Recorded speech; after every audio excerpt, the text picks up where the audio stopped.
Nous allons maintenant continuer notre démonstration sur les capteurs analogiques.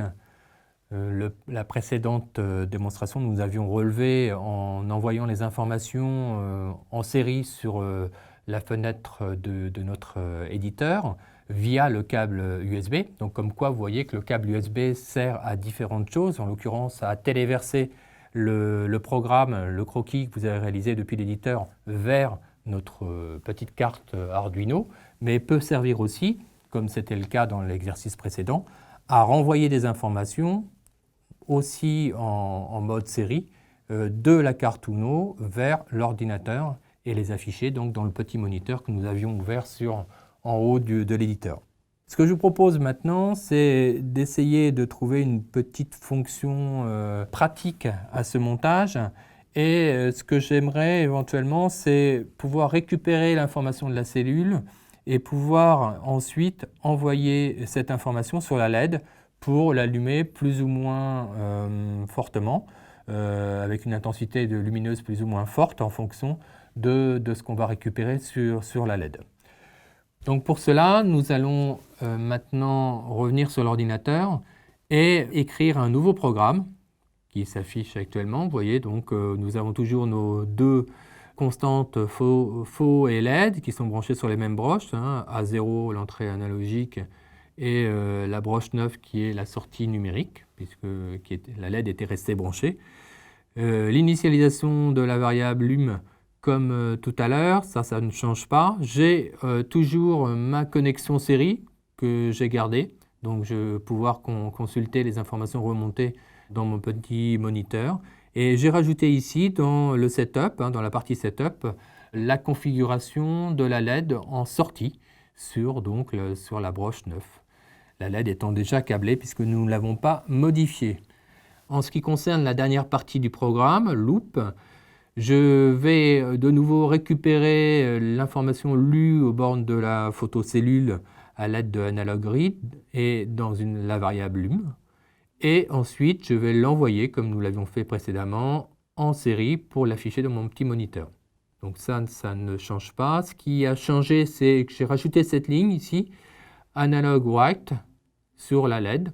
Donc pour écrire, en fin de compte, la valeur de notre cellule. Donc ici, la variable, ce sera lum, hein, c'est cette même variable qu'on va envoyer. Et là, vous voyez, j'ai indiqué divisé par 4. Alors pourquoi j'ai divisé par 4? Eh bien simplement, c'est que entre la plage d'une entrée analogique et celle d'une sortie analogique, il y a une différence de 4. À savoir, une entrée analogique va varier entre la valeur minimale qui est 0, va pouvoir varier jusqu'à une valeur maximale qui correspond à 1023. Simplement parce que, pourquoi 1023? Simplement parce que ça correspond à un octet. Donc, alors que pour la sortie analogique, la plage sera plus restreinte et ira de 0 à 255. Comme vous pouvez le voir, donc, le rapport entre les deux est de 4. Donc comme ça, je vais en fin de compte faire ce qu'on appelle du mappage de la plage complète de mon entrée avec la plage de ma sortie analogique. Ensuite, j'ai gardé ma petite temporisation de 10. Donc je vais pouvoir maintenant téléverser mon programme pour faire mes tests. Donc là, il est compilé, il est envoyé. Je vois mes petites LED TX et RX clignoter. Et si j'ouvre de nouveau le moniteur série ici, je vois, comme nous l'avions précédemment, les informations qui sont remontées. Si nous observons maintenant le montage sur la carte Uno, nous apercevons que la LED, cette fois, est allumée. Et si nous faisons varier, vous voyez, je ne sais pas si vous pouvez l'apprécier à l'écran, mais si je fais varier la lumière reçue par la cellule, vous voyez que la LED varie en même temps de la lumière reçue à la cellule.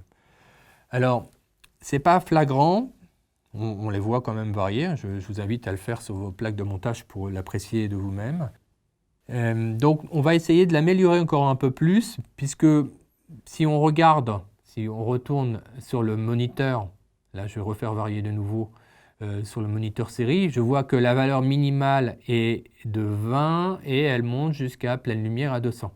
Ce que je vais essayer de faire maintenant, je vais utiliser une autre fonction qui va nous permettre d'optimiser le mappage entre ces deux informations, de sorte à pouvoir exploiter pleinement la variation de tension générée par les cellules. Alors, je vais fermer mon petit lecteur ici, mon petit moniteur, et je vais simplement remplacer cette fonction par, là, à la place d'envoyer lum divisé par 4, cette fois, je vais utiliser une fonction qui s'appelle map. Cette fonction map est très intéressante puisqu'elle a plusieurs paramètres, elle a 4 paramètres en l'occurrence. Comme vous allez le voir, je vais vous présenter les fonctions de cette fonction map à l'écran, vous voyez. Donc 4 paramètres. Le premier paramètre est donc la valeur qui va être utilisée pour le mappage.